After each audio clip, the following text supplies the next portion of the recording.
तैयार हो गया जी।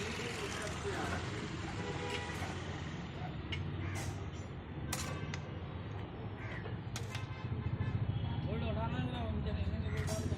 हाँ तो अगर कोई तो भी बन जाती है वो मिलना उसको।